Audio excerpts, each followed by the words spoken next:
Thanks for joining. This is a series of videos to show you the steps we follow for our painting projects. First, let's talk about the items you'll need to get started.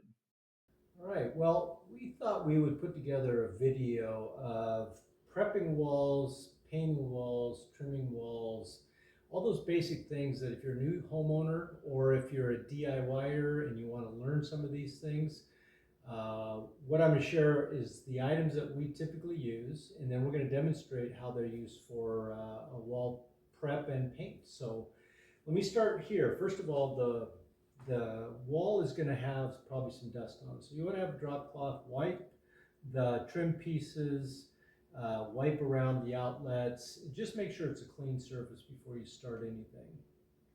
We have a basic screwdriver here. You can see this is just a blade screwdriver, and I'll show you how removing of the plate, the electrical plate, is really important.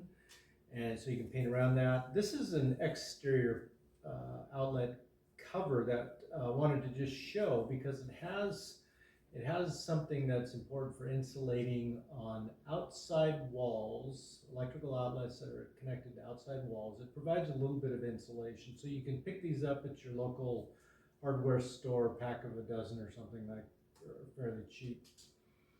Blue tape. Really love blue tape for lots of reasons, but the blue tape is a great product to have. You can get this at your hardware store, and we'll show you again how to put that in there as far as defining the area that you're going to paint, protecting the areas that you don't. Let's talk about paint. So this is just one product. You'll notice, ignoring the company we got it from or the brand, but it's about an interior paint and it's an eggshell finish. The reason that eggshell is important is because as walls get grimy, you're going to want to be able to clean them. If you have a flat paint, it's going to be harder to clean, get fingerprints off if you have young kids, crayons, and things like that. Eggshell, semi-gloss, and gloss allow for that cleaning. So choose the one that you prefer, but I would stay away from the flat if you can. It's okay for ceilings, but it's for the walls you want to go with something like that. Also, at least at the home hardware store that we like to frequent, they give you free products for painting. So you buy a can of paint, you're going to need stir sticks. The smaller ones are just a wood stick, it's about a foot long. It's good for 1 gallon. The longer ones are for the 5 gallon type of paint can. So make sure you pick up a couple of those. Also, the pouring spouts, these are free. They go right on top. It makes it a lot easier to pour the paint out of the can rather than make a mess cleaning up.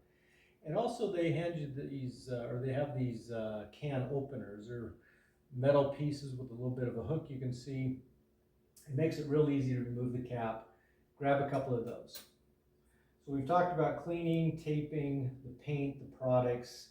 Let's talk about the wall prep a little bit.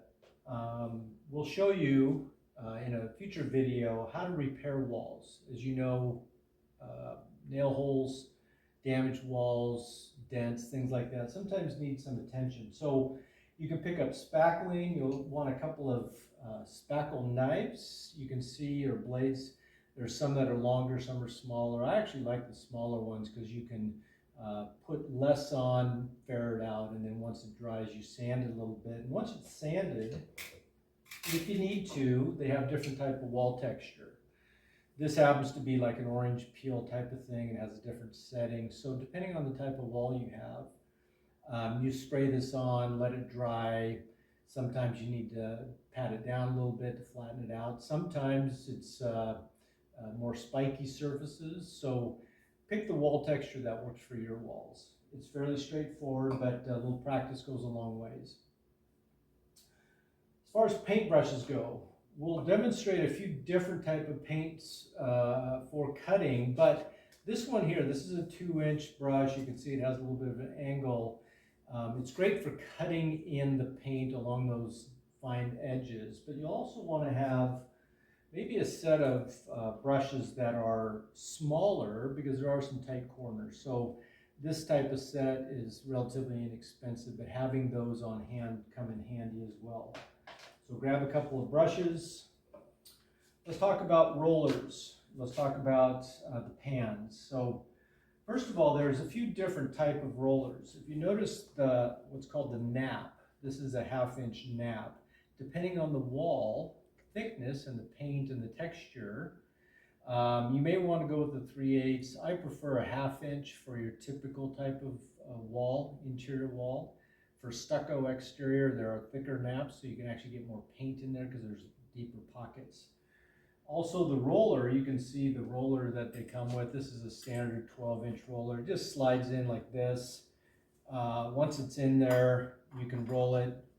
And then I typically discard this rather than trying to clean it. I'm going to show you how to remove paint from a roller in another video, but paint is not inexpensive, so removing that from the roller is important. So you can replace that roller with a handle here. You can also go with, for some of the small corners or narrower walls, they have narrower rollers. So you can go with a 4-inch, 12-inch, and they go up to, I think, 16 or 18 inches, depending on the size of the wall. But again, look at the roller length and the nap that you want to use. The extension, this is an extension, is you'll notice that on the bottom of the roller handle, there's a threaded area. So if you have to reach up a little bit higher, you can put one of these extensions on there so you can reach hard without going on a tall ladder. I would be cautious about adding too many of these because if it gets too long, it makes it more difficult to actually apply the paint. So use it sparingly, but it is a handy tool to have around. The last couple things I want to share with you are the actual liner and the metal plate for the paint. Now, this liner, this plastic liner, is great because you can replace the liner in a single metal tray. Rather than use the paint in the tray, you have a liner, you can use different colors. After the tray's done, and these are, again, really relatively inexpensive. Let me show you what I mean. You can get about a dozen of these. They're just plastic liners. You can see how they're flimsy, but once they're sitting in the metal tray, they're very sturdy. Once you're done painting, you can just throw that away and you'll have a clean tray. The last couple things I'll share with you, have some cardboard around. This is a small piece just for demonstration purposes, but having a piece that you can put the paint on, you can have to protect your floor or your carpet. It's good to have. And then again, you could throw this away. And finally, I love the drop cloth. So the drop cloth, if you go too big, it makes it really unwieldy. So there's plastic drop cloths, there's all kinds of things to protect. But the reality is most of the space you're going to painting is going to be one wall.